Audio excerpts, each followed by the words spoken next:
We want it more than to be just a surau. We want it to be a community where people can stay and, connect.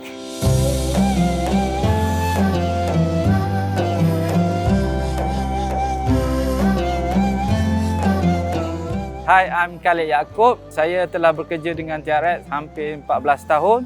Saya merupakan projek koordinator bagi projek Surau Al-Nur TRX Expansion yang sekarang ini dikenali sebagai TRX Islamic Community Center TICC.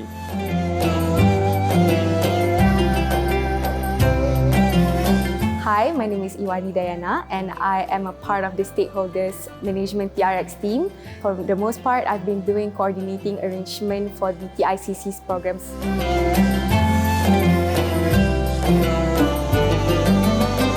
So I'm basically the middle person coordinating between contractors and consultants, making sure the project is to be completed within the time frame given as well as within the approved budget.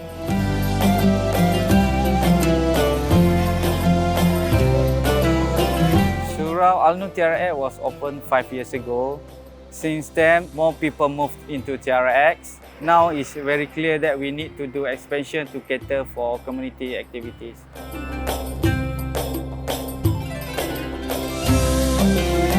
Dengan adanya TICC expansion ni, dengan ruang yang lebih besar, kita boleh mengadakan event dan aktiviti yang lebih banyak untuk manfaat komuniti dan kawasan sekitarnya.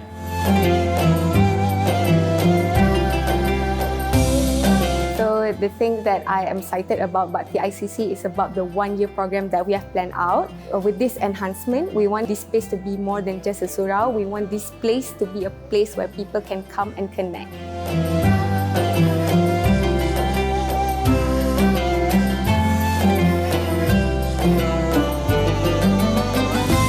We took input from the community and the karya on what is needed.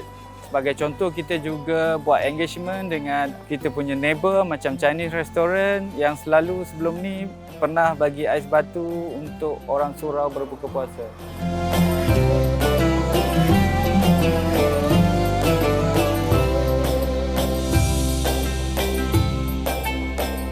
How community can play a part for this expansion is actually, I've been researching for the community centers around the world, such as in London and New York, and we want to see how we can apply activities from those Islamic community center there to our place, the ICC.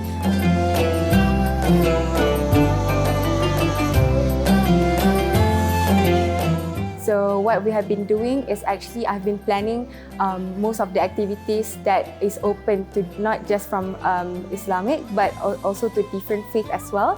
So we are going to do activities such as Pala Astronomy workshop at TRX, Islamic Calligraphy Height workshop as well.